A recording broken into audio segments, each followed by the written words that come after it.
1, 2, 3, 4, well, what, 8 books? Actually, it's 11. We're kind of sharing the load here. Well, what's going on? Why that many books? Just all my managers, my management team. From where? Liberty Life Insurance Company. You want them to be the next Jack Welch? That would be great.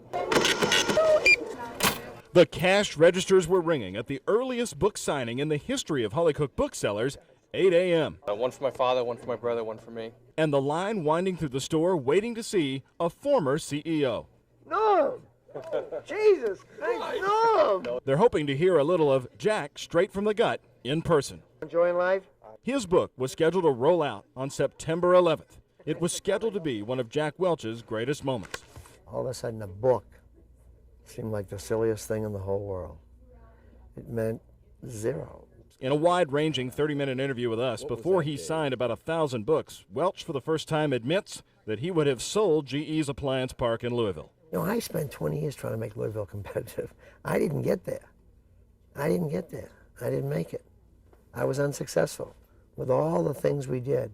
New products, downsizing, doing other things. This is just tough to make white goods and manufacture it in the U.S. And the people in line, some of them reading while they were waiting, say it's that ability to handle tough decisions and groom great people that pulls them here. So how's the book? The book's great, inspiring in every way, and just really, I haven't taken so many crib notes and made so many highlights since college. So. In the book, Welch credits his mother singly for his success. You'll see the world the way it is. Jack, that's the way it is. Deal with it. And the other one was, if you can't win, you better learn how to lose, or you shouldn't play the game at all. And playing the game is why this woman is buying the book for her fiancé. You hope he maybe becomes a millionaire and runs GE one day, your fiancé? Exactly. Hope so. All hoping to take away a bit of business advice they would like to see applied to their own lives. Doug Proffitt, WHAS 11 News.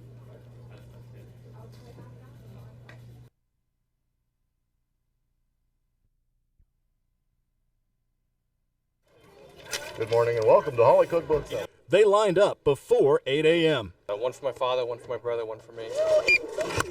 4763. Some were reading the book in line. I haven't taken so many crib notes and made so many highlights since college. So. Hi, Jack Welch. Hoping to absorb the world according to Jack. No! Jesus! No! No, it's not. Nice to see you. He's now legendary, the former CEO of GE. Jack Welch, the author of the nation's best-selling book right now, a book that was supposed to debut on September 11th. All of a sudden, a book seemed like the silliest thing in the whole world. It meant zero. Often voted as the most admired CEO in America, people here hope they can spread that business success to their loved ones. Thanks a lot. Just his intelligence. I mean, he's just, of course, my husband thinks he's about the smartest businessman he's ever heard of. Signing more than 1,000 books. Thank you so much for coming in today. I married Jack Welch. Welch, in the biography, credits his focus, his success, all to his mother's constant advice. You'll see the world the way it is. Jack, that's the way it is. Deal with it. And the other one was, if you can't win, you better learn how to lose, or you shouldn't play the game at all. What angers him the most? The man famous for grooming future talent says he's constantly asked why employers aren't up front with their employees. If we can do one thing, get people to have straightforward relationships with their employees so that an employee always knows where they stand. Doug, that would be a huge deal. And kids thirst for that. Some of the fans had GE connections. Others were drawn by something else. It's a guy that's seen the bad, the ugly, and the good. And right now in the world, we need a little reason for a little hope. And for Welch, we found a hint, a slight one, that retirement will take getting used to. It'd be kind of fun to run it in this difficult time. I mean, You see it as fun because of the challenge. The change. But the opportunities that are created in change. For now, change at the cash register for a best-selling author trying to offer burned-out employees advice from a proven winner. Doug Proffitt, WHAS 11 News.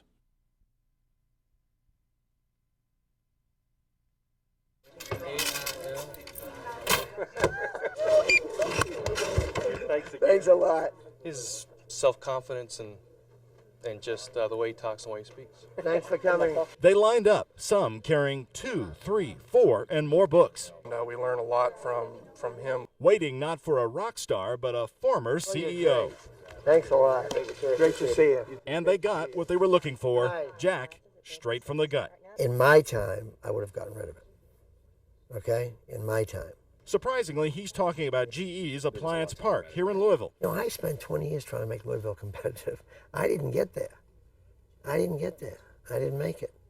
I was unsuccessful. So why didn't he sell it? Because it's a flagship brand. It is our face to the consumer.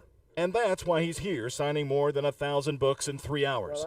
That kind of tough talk followed by action made him the most admired CEO in the country. You went through so much turmoil at GE over the years. Why do you like this guy still?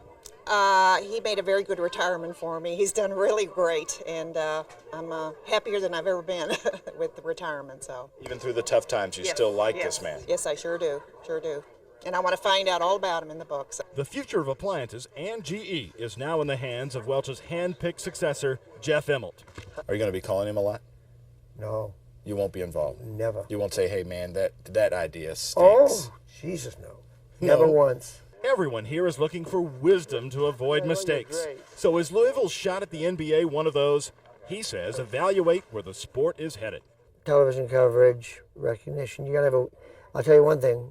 It won't do them a damn bit of good if they have a lousy team. The lousy teams in the NBA just don't draw. Are you enjoying life? Welch left GE enjoying life with $124 million. So his advice to those who've been laid off so suddenly?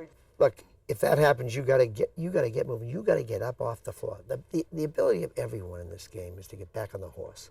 We all get knocked off the horse, no matter how high.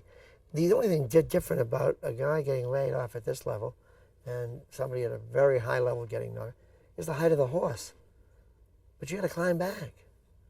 It's all about getting up off the floor and going back after it, Doug.